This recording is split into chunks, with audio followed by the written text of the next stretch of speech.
श्रीमते रामानुजाय नमः। बालाजी भगवान की जय।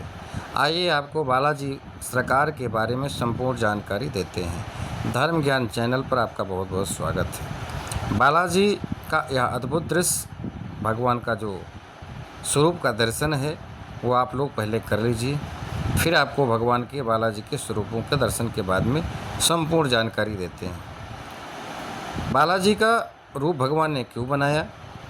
भगवान शंख चक्र लिए हुए हैं, गदा पद्म धारण नहीं किए हुए हैं। भगवान का एक हाथ नीचे से ऊपर की तरफ है, एक उंगली भगवान की पेट के ऊपर है, 3 उंगली चरणों में है। तो आप लोग अच्छे से ध्यान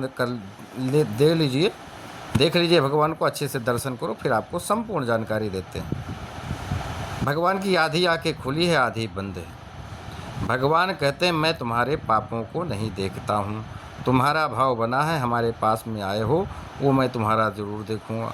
क्योंकि यदि पाप पुण्य का निर्णय करने के बाद मैं किसी के ऊपर कृपा करूँगा तो किसी के ऊपर कृपा कर पाएंगे भगवान? सच बताना, हर व्यक्ति छल कपटी है, हर व्यक्ति पापी है। आप और हम सब लोग एक ही जैसे हैं, तो भगवान किसी के ऊपर कृपा नहीं कर पाएंगे।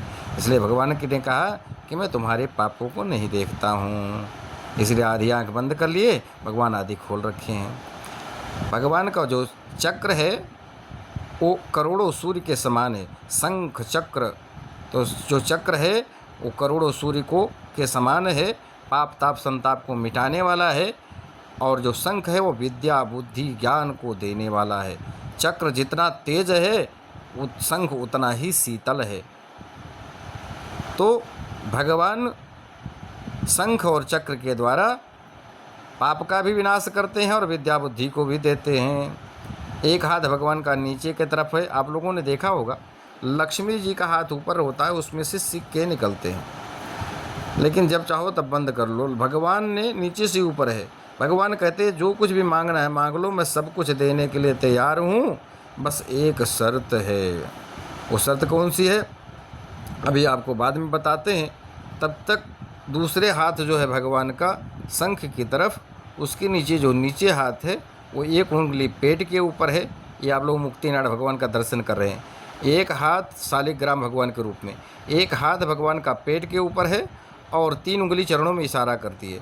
भगवान कहते हैं जितने भी पाप किए जाते हैं सब पेटों के लिए किया जाता है, जितने भी विकार हैं सब पेटों में, क्योंकि खाना पीना जो भी होता है उसका मल सब पेट में होता है। भगवान कहते हैं इन सब चीज़ों को मैं नहीं देखता हूँ। बस क्या उन्होंने शर्त लगाया? तो यहाँ 3 उंगली से इशारा भगवान कर रहे हैं, सर्वधर्मान प्रत्यज्य मामेकम शरणम व्रजः अहम त्वं सर्व पापेभ्यो मोक्षयिष्यामि मा शुचः। सभी धर्मों को त्याग करके मेरे शरण में आ जाओ।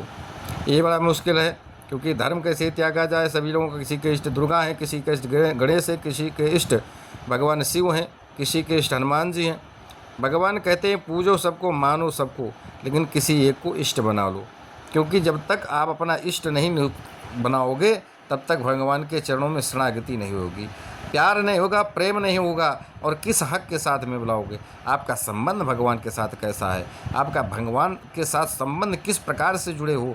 कोई पिता मानता है, कोई पुत्र मानता है, कोई बेटा मानता है, कोई मित्र मानता है, कोई सखा मानता है, कोई पति मानता है। तो आपका संबंध भगवान के साथ कैसा है?